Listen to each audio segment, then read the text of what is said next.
Good morning, it's Wednesday. Off to work.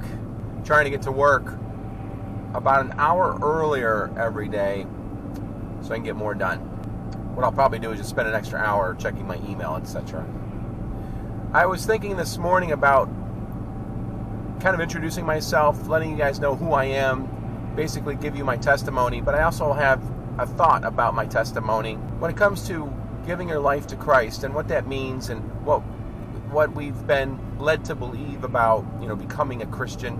First of all, I grew up in Buffalo, and as a kid, I had a pretty normal life. My family had its problems, share of problems, but everything was, pretty good. And one of my uncles came around and shared the gospel with me as about 9 years old, and shared the gospel with my mom. And so we started going to church, and as far as I can remember, maybe I gave my heart to the Lord in prayer with my uncle. I don't actually remember, but it seems like something like that happened. Fast forward a little bit now to my early teens, and I started rebelling against the idea of God. And I remember watching my mom go through a lot of problems emotionally, and I decided I didn't want any of it, right? I didn't really believe anymore about what I was taught in Sunday school. Then we moved from Buffalo to Florida, which was for me devastating. I was 15 years old, and I left all my friends. I just finished my freshman year of high school, and it just really sucked. No other way to put it. It just sucked. And then down in Florida, my mom met some people, and then it started to go into a church.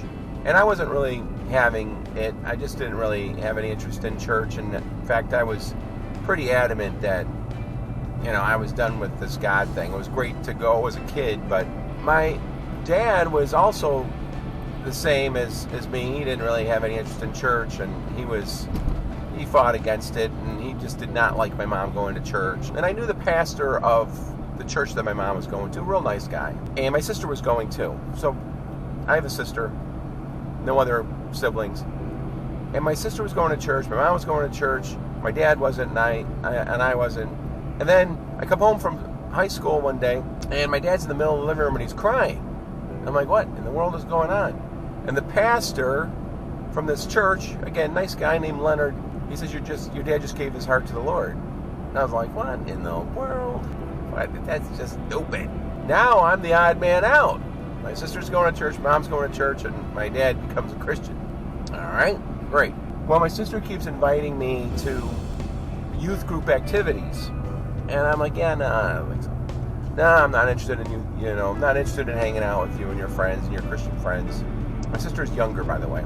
I don't know, it might have been 2-3 months of invitations, and I just kept putting it off, but definitely something was missing in my life. My dad gave his heart to the Lord. My mom, was going to church, gave her heart to the Lord. My sister also. Then, at the age of 16, life really is confusing. You're going through a lot of things. I just moved to Florida. I still miss my friends at home. It just was not going good for me.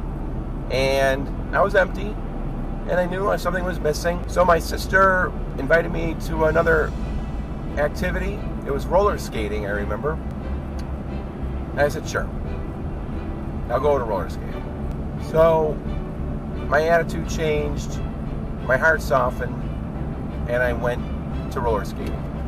Roller skating around the rink, with a bunch of Christian kids. I don't specifically remember a time that I got down on my knees with any of the kids at the youth group or the pastor and gave my heart to the Lord. I don't remember it. I remember wondering, am I really a Christian? I don't know. I think I said a prayer when I was, 9 with my uncle. That to me was enough. I said, okay, give my heart to the Lord with my uncle when I was 9. And I kind of went on that. And then I just wasn't sure, I think we almost all go through this, right? Was it real? Was it not real? Was it real? Did I give my heart to the Lord? Did I do it the right way? There was one night where I was just feeling down and feeling unsure about myself. I think I might have been 17 by now. And I remember just crying out to the Lord at night, Lord, I want you in my heart. Please forgive me for my sins. Cried out. I remember tears streaming down my face. That moment, I decided in my mind, that's it. I locked it in. I'm a Christian now. That was my sinner's prayer, and it was heartfelt, and it was powerful, and it left me feeling like it is finished.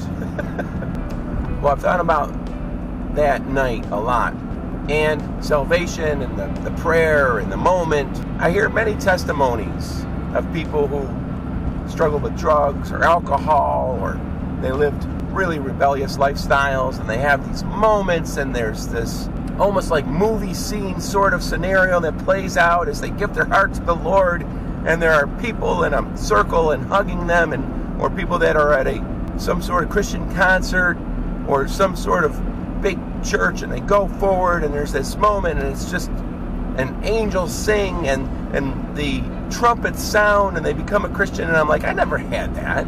So am I Christian? I was going on in my mind even after this particular night. Like, did I do it right? Was this the right way? Did I say the right words? Did I feel the right feelings? And then it kind of came to me. When it was that moment I became a Christian. Was it when I was 9 with my uncle? Was it when I cried out in the middle of the night to the Lord for salvation with tears streaming down my face? And it came to me. The moment I became a new creature in Christ was when I said yes to my sister, I will go to roller skating. That was the moment. There were no trumpets. There were no group hugs. I became a Christian when I said yes to going to roller skating. And that is how it works. We have a change of heart. God changes our heart, really. And we go from the no to the yes. We go from the no to the yes. And I think about Naaman, who wanted to be healed. He was told to go dunk himself in the Jordan River 7 times. And on the 7th time, he came up from beneath the water, and he was clean. Now, the story goes, he was told to do this, and he's like, what are you talking about? Do what? Dunk myself in a river? It's ridiculous. Kind of like me. What, go roller skating with your friends? It's ridiculous. I believe that it was when Naaman said, yes, I'll do it. I'll go to the river, that nasty, smelly river, and dunk myself 7 times. Besides my testimony, I wanted to say that when it comes to your salvation story is your story. And because you desire to tell one, because you have the heart to be in the presence of the Lord, because you have the heart to be in His courts, because you went from not wanting to be in His courts to wanting to be in His courts, humbling yourself, saying, I am not worthy. I am a sinner. Lord, please forgive me. Somewhere along the line, whether it was words spoken or just something that settled on your heart, that is your salvation story. There's no need to have some amazing salvation story that brings an entire room to tears, because that's not what it's about. It's not about a gripping story. It's about your story and your relationship with God. I said yes to roller skating. That's when I became a Christian. That's when the Lord saved me. All right, well, that's it for this morning. Thanks for watching. Thanks for listening.